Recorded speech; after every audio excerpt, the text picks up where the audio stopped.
2026-cı ilin may ayı üçün qeyri-iş günləri məlum olub. Təqvimə əsasən ay ərzində həm həftə sonları, həm də rəsmi bayramlarla əlaqədar bir sıra istirahət günləri nəzərdə tutulub. 5 günlük iş rejimi ilə çalışanlar üçün 2, 16, 23 və 30 may tarixləri şənbə günlərinə təsadüf etdiyindən qeyri-iş günüdür. Bazar günləri olan 3, 10, 17, 24 və 31 may tarixləri də ənənəvi olaraq istirahət günləridir. 9 may faşizm üzərində qələbə günü ilə əlaqədar qeyri-iş günü hesab olunur.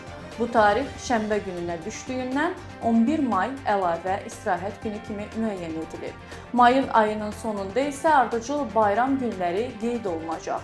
27 may Qurban Bayramı, 28 may isə həm Müstəqillik günü, həm də Qurban Bayramına təsadüf edir. Bununla əlaqədar olaraq 29 may qeyri-iş günü kimi müəyyən edilib və iş günü dəyişdirilib. Qeyd edək ki, ümumi təhsil məktəblərində məktəbə hazırlıq qrupları və ibtidai siniflər üçün yaz tətili 1-5 may arası tarixlərini əhatə edəcək.